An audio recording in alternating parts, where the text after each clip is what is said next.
Welcome to another episode of Portfolio Reveal. This time Hey guys, we're gonna... what is up? Welcome to Show It Better. My name Not is Steven. again, man. Come on. We already did your portfolio review.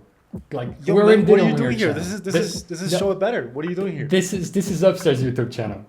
All right, but look. Since he's here, let's do this episode together. Another episode. Are you sure? Are you sure? Yeah, totally, man. I think people are gonna like it.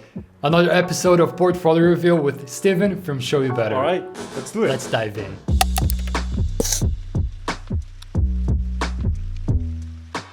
All right, so welcome to the Portfolio Review. This is the second episode. The first one was over Steven's channel, Show It Better. If you haven't watched that one, I'm gonna leave a link down in the video description. So essentially, we're trying to reveal 8 or 10 portfolios and share our inputs with you guys. This time we selected, I think, 8. They're really good ones that we can learn from. And we have, I think, 1 or 2 that are not so good of an example that we can try to see what we would correct in each spread. Remember that we are reviewing portfolios, images, and also presentation boards. So if you want your project reviewed or your portfolio reviewed, there will be a link down below that you will sign up through a form and give us the link of your portfolio or your presentation board. We are only receiving submissions through that link.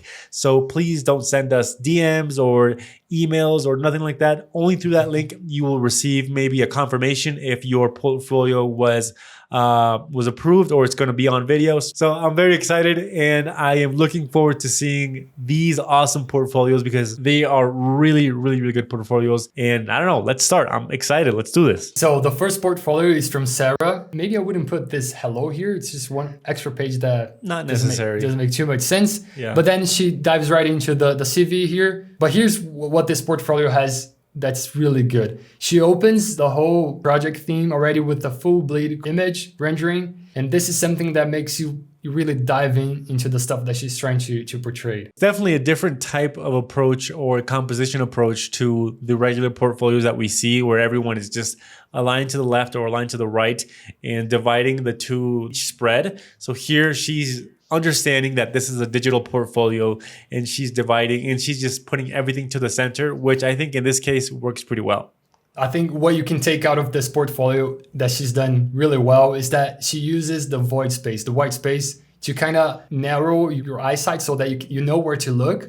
For example, site analysis and in concept, there's a kind of subtle line of thought here that you can follow. And this applies to many other spreads. You can see that it has this kind of structure that she follows, which is really interesting. When you scroll like this, you kind of understand how like the pacing of each project is going to be. So you know that if you arrive to a full spread with the center text, you know that you are starting a new project. So I think it's cool to understand how the project pacing is going to. And something that we don't see very often is the use of technical drawings. And this is something that's not that easy to put on a portfolio that's well done in a good manner, because usually they're very hard to read. There's too much information. They're going to go to the construction site. They're not made for portfolios. But here she's managed to do that in a very good way. One plan by page doesn't overload the page with too much information.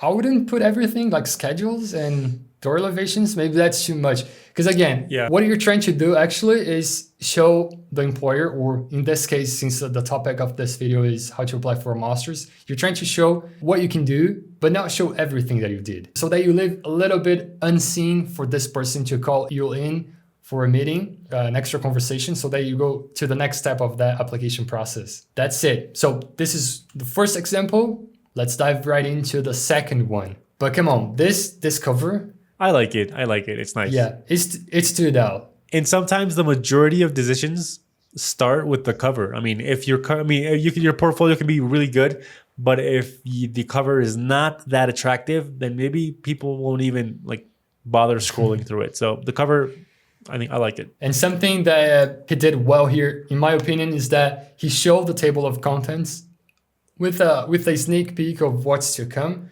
We've gone through some portfolios that did this on Steven's video, and I think this is a really good thing to do. For me, what I would erase maybe is the black, the black bar, the black square that is all over, because it just black is a strong color. It just has too much attention. It draws more attention than the actual like slits of projects there.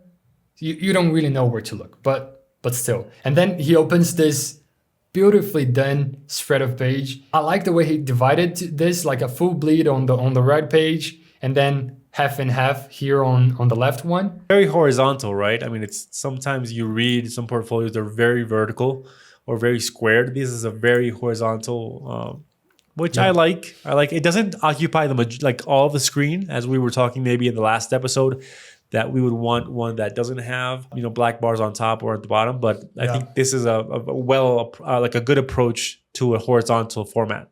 When we asked with the submission forms that you guys applied, we asked a little bit of context of each portfolio so that we knew if you were applying for a master's, a job, what was the context of it. You mentioned that this is for your master's application in Zagreb last year, and you were not selected because they said they wanted something less artistic and more basic. This is hard, man, because your portfolio is really good. But maybe, and this is what we're going to say about master's application, you need to understand what they are asking for. Maybe they were asking for something more basic. Maybe the whole application process is more direct and not so much about your artistic skills. Even though you have an amazing portfolio on your hand, maybe you gotta curate that towards that specific application. But I wouldn't ditch this one. Maybe do this as your personal portfolio. And sometimes it's easy to take your personal, but it's more a matter of knowing where we're applying. Because I know maybe for this portfolio, if you sent it to some offices in the world or some master's degrees, they would first glance approve it. But of course, others wouldn't. So it's more of a matter of understanding where you're applying and what they're asking for. I really like this whole project opening structure. Yeah. And as you guys can see, he follows this same structure throughout the projects. And I like this type of tag here. It's very minimal, but still, like, he highlights independently from the image that's beneath it. Yeah, you can see that he has like a visual narrative, right? That he's trying to tell a story through each project in the same way. So maybe I would put more technical information in, like more details. But overall, very good job. Let's go to the next portfolio. So now, be ready for this one. So Excel, he's from Sweden. And as I said, be ready for this portfolio. Right on the cover, you can see I love the cover. Of his personality. I love the cover. Yeah. You can tell that he's into photography. Very nice style. It's not generic. You don't see it very often. The text overlaying the image is a pattern that we're going to see throughout the whole portfolio. And he starts to show it from the cover. So it's nice to see because sometimes you see like very well done covers, but sometimes they have nothing to do with the inside of a portfolio. I mean, they can be really good, but they have nothing to do. But this has a lot to do with his actual character.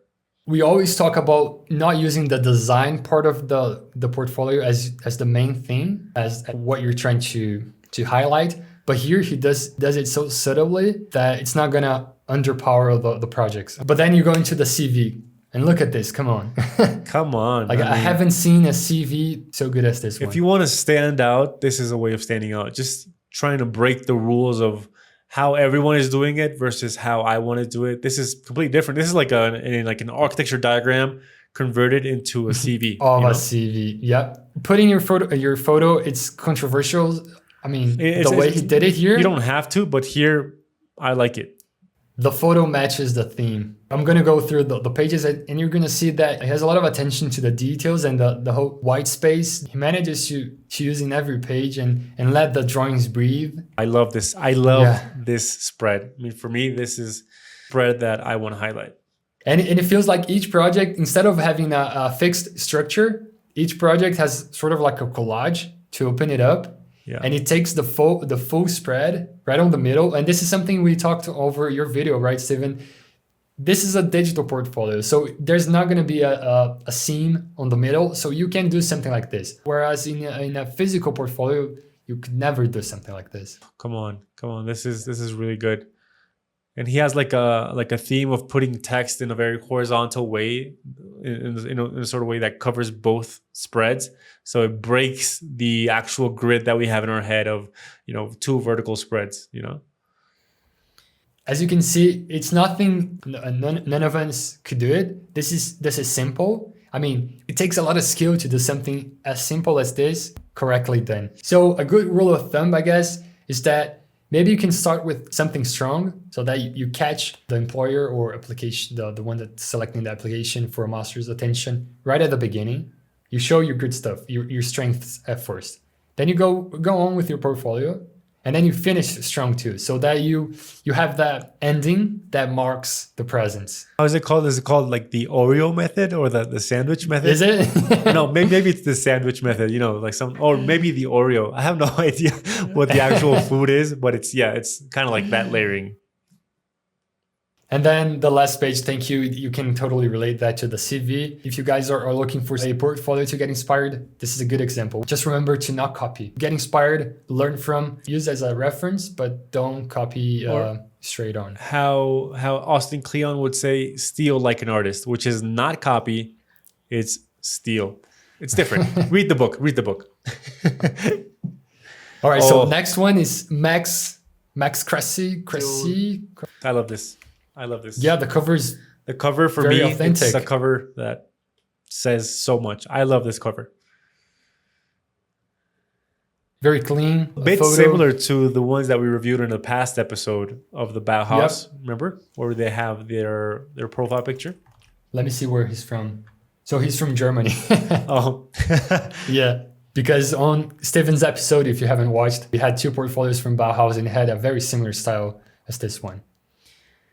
So the table of contents, I like this type of approach. I love it, to be honest. And it's something that maybe just Europeans can do, maybe not, but since it's very easy to go across borders there and do projects somewhere else apart from your country, you can pinpoint them on a map and just make this your table of contents. Very interesting. To be honest, this is a very creative way, which I had never thought of before, of creating a table of contents. Sometimes we are very, boring, but this is a creative way to do it. For sure. And here's the thing, we enjoyed this portfolio up until the table of contents. But then when we went to the next page, it just simply won its spot on the video, because come on, this spread is something that I'm trying to achieve something like this to my personal portfolio. It has a tall image on the right. It has its presence. It has hierarchy. It draws all the attention. But then complementary information on the left, the title, extra text info, a site plan, very minimal, that doesn't compete with the actual rendering. 2 text sizes, 2. Just the title, all caps, and the normal text. For me, I would stop. I would close the window, call Max, and say, "Yo, let's go on a meeting and let's talk." Because for me, it's a good sign. Yeah.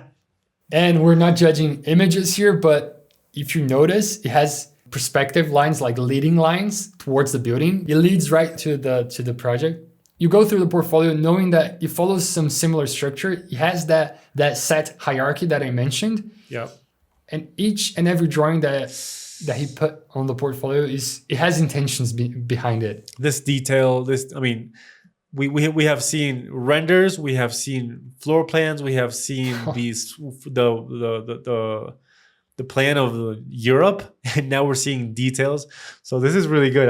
It's a very complete portfolio. And again, it's not about the ultra realistic rendering, as I've said many times. You don't need to learn ultra realistic render. Look at this sort of like collage. That it's a little bit more than a collage, right? It almost goes towards a rendering. But it's very clean, very minimal, not too much. It doesn't, you don't need a super software. You almost can feel the atmosphere of this place. I can almost touch the paper.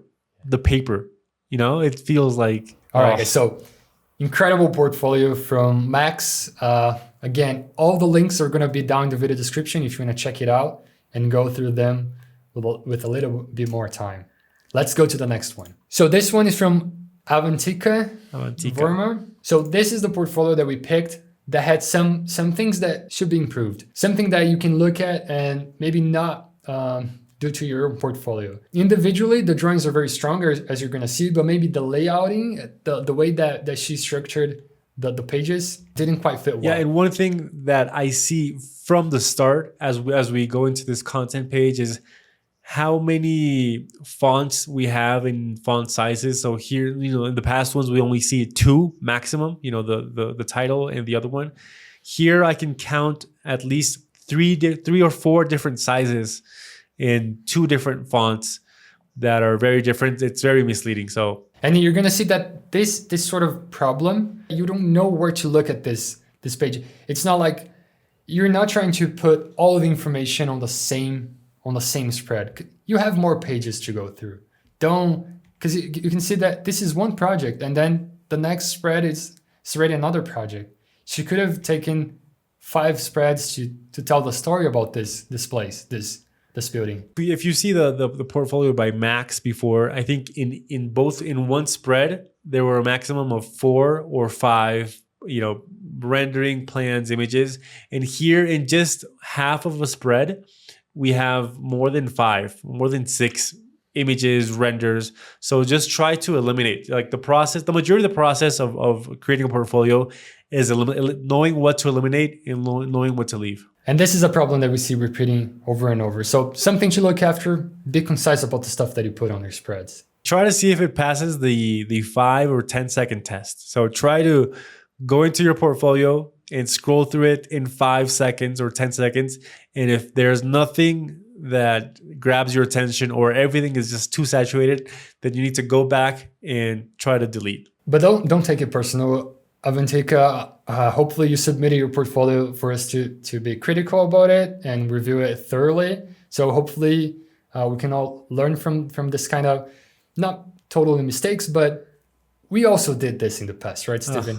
We went through this phase. So I feel it takes a little bit of time to, I want to look forward to your next portfolio, Avantika, because I know it's going to be very cool. For sure.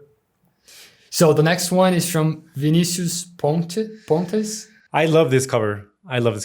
Very personal. So good. And the table of contents, you're going to see that not all spreads here are excellent, but I'm going to show you the ones that I think are worth getting inspired from. The table of contents, I think, is perfect. It's chronological. Maybe that's the issue that you're going to see with the portfolio. It's chronological. So you open with this project that has an image that... It's not the best. It has a lot of mistakes, like perspective mistakes and proportions mistakes. Like the grass is too large for the image. The buildings are tilted on the background, which doesn't match the perspective of the main render. You go from this, which is looking really fine. The CV is also looking amazing, to this, which the structure is really good. But then the image, I don't know, man. Yeah.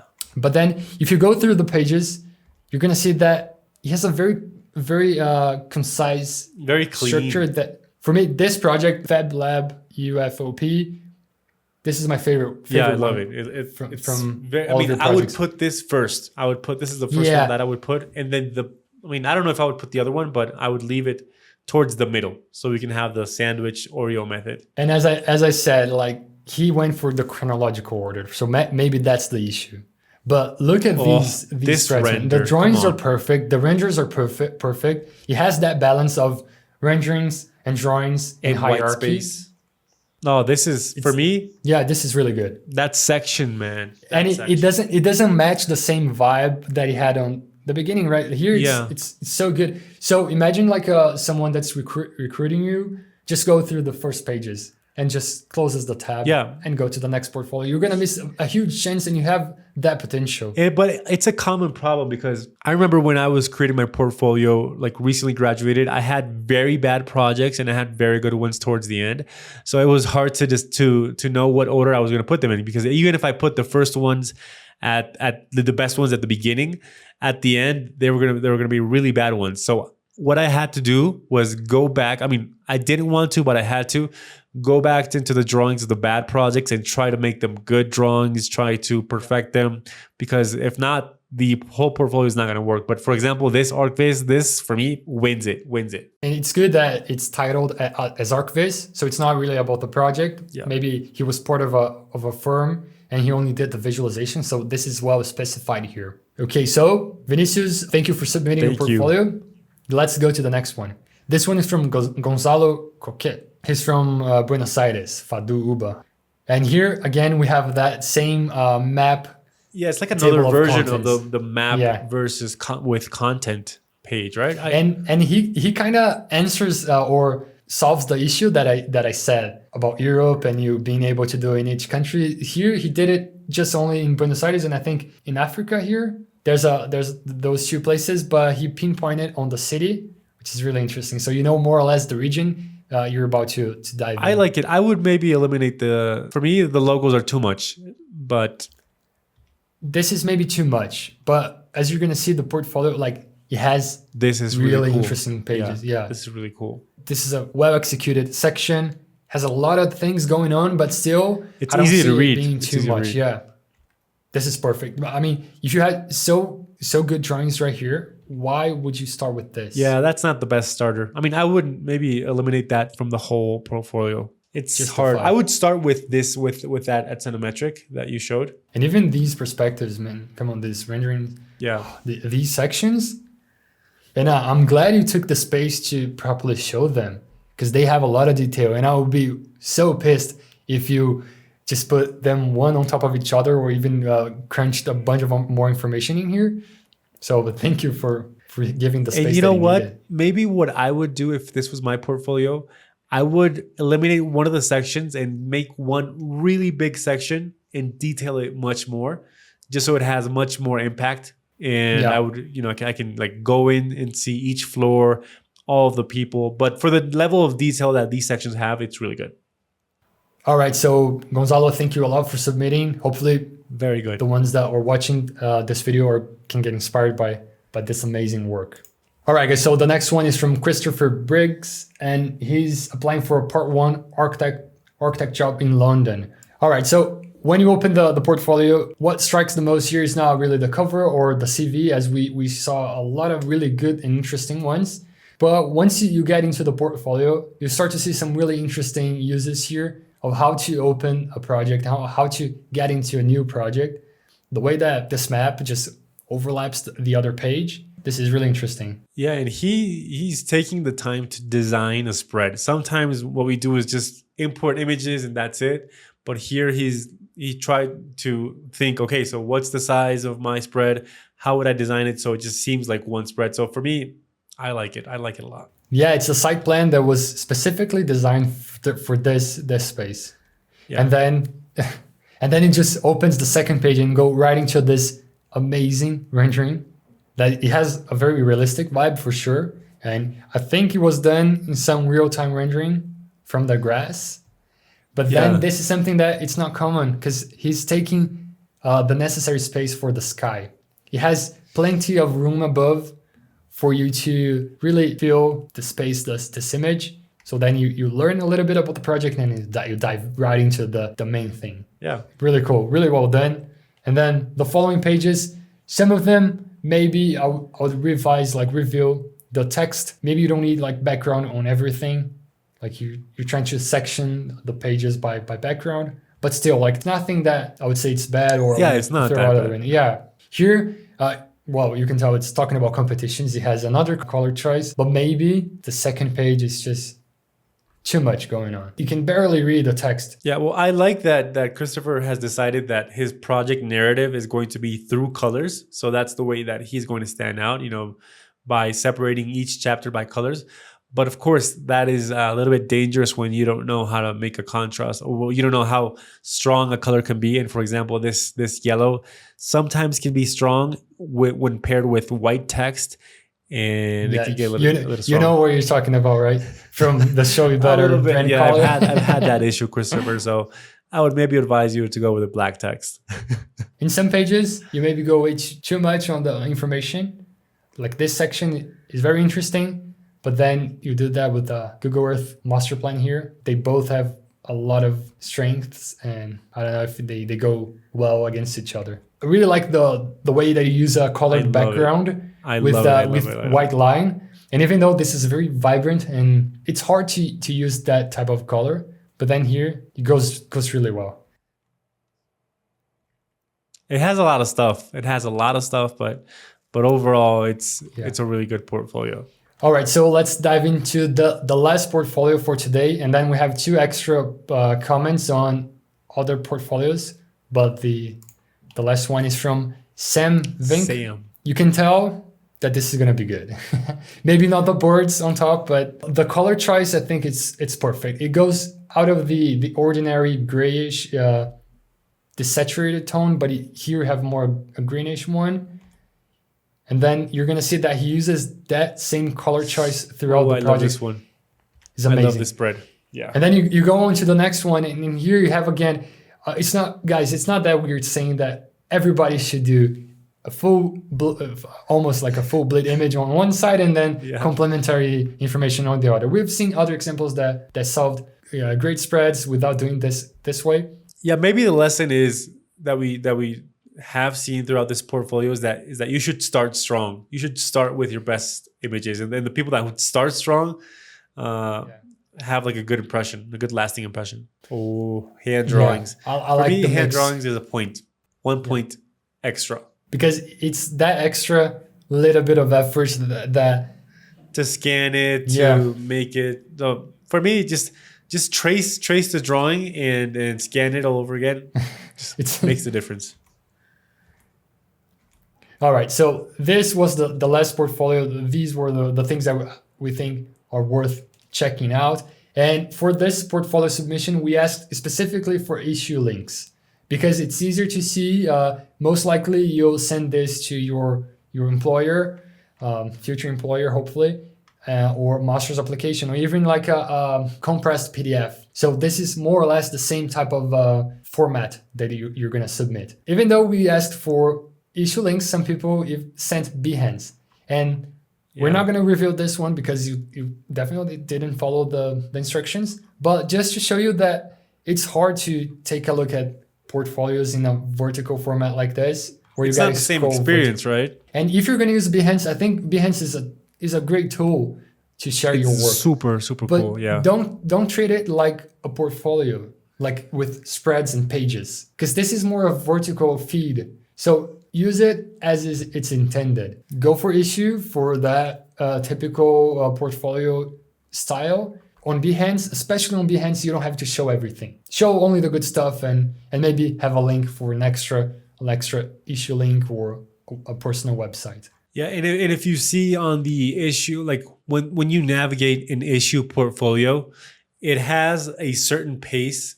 So you can't scroll through it very quickly. So you can't do, like, for example, you can't do like this very quickly because it just takes a longer time. But here I can just hit the scroll button and just scroll it very fast and miss sometimes maybe important things that you want to highlight. So maybe putting it into an issue kind of format makes it harder for people makes it easier for people to navigate, you know? Not on the same note, but personal websites are not often accepted because it follows a very different format of a typical portfolio. It's not that it's wrong, but depending on the place that you're submitting your portfolio, imagine receiving a bunch of personal websites where you don't know necessarily where to look for information. It's not formatted in a categorized way. But even though, like, a lot of things to say about not doing like this, when I opened from Ryan Dang and this amazing animation, I just couldn't not include on the video. Yeah, maybe this would be the exception, right? I mean, like, if you have a website, but if you have like a really good introduction to the website, if it's really different, then it's going to make me stay, right? But sometimes if you have a website, but it has the same maybe normal images that you would have in a normal portfolio, then I wouldn't see the point of creating a whole website so it can, you know? Yeah, for sure. And then if you have a really great website, just link it with your PDF issue link. I don't know, like, if the person likes the stuff that you submitted with your PDF portfolio, just have a link at the end or like a QR code or something that they can follow and find more information about you. I know that issues and PDFs don't allow GIFs and animation, so maybe you can use Behance or personal websites to do that kind of stuff. All right, guys, so that was for the portfolio review, but also we shared a question box on Instagram stories this past week along with the portfolio submissions, and we opened for generic portfolio questions. So as I said, we're going to answer right now. That is to say that if you don't follow us on Instagram, links down in the video description or here on the screen, be sure to go follow us there, to learn more about future episodes and be tuned with the latest news. So here we have a simple question. Should I include college projects, like university projects? Yeah, in my personal portfolio, like how it went throughout the years, like from year one to right now, is that I always had 100% college projects. Then it was 75. Then it was 25. Then at the end, it was my thesis, which was the best. And at the end, I just when I was 4 years into being an architect, then I didn't have the necessity to put it because it was just outdated. So at first, of course, competitions, university projects, but then there's a hierarchy, of course. I mean, if there's a build project, then maybe that would have much more hierarchy than a competition or than a university project, right? Yeah, and last question, resume at the beginning or end? All of the portfolios that we saw were at the beginning, right? Only remember the artistic one from the last episode? Yeah. That one had the... With the a nice drawing, it had it at the end. But I've seen other portfolios that leave it for the end, which I think is valid too. Yeah, it just depends on how you format it. But personally, I would put it at the beginning. Just so that, for example, if you're applying for a specific job that they're asking for ArchiCAD or, I don't know, Rhino, and you don't have that skill, or you do have that skill, it has to be clear for them so that they include you for the next step of that selection. Got it? And sometimes the majority of employers expect it to be at the beginning. So sometimes if they don't find it, maybe they can assume it's not even there, and they don't get to the end and they close the window. So maybe it's a lost chance. Yeah, all of that to say that it depends on where you're applying to. If it's a master, be sure to check with them how many pages, how many projects they want, how extensive it should be. This is really important so that you don't get disqualified at the beginning. Job-wise, that's the same thing. If you're applying for a position, curate your portfolio to match that job description. It's going to increase your chances of being hired a lot more because they are definitely going to receive hundreds of submissions, and you need to stand out at the beginning. As I said, start strong, finish strong. It's the Oreo, the sandwich method. Yeah, I remember the shit. I forgot what I was gonna say. Sorry, you just distracted me with the Oreo method. But I was about to say. I think no. To be honest, I forgot it. No, wait, Steven. Oh, and as we mentioned in the last episode, shit. Are you serious? You know what? Let's just move on. I forgot. I completely forgot what I was gonna say some important thing, but I forgot. Yeah, this is the end. This is the end of the episode. As you saw, we talked a lot about portfolios. I hope you enjoyed this video. Be sure to check the next episodes. Thanks for watching. Thank you, Steven, for being here. Don't forget to watch the previous episode on Steven's channel. Click here to go there. See you in the next episode, guys.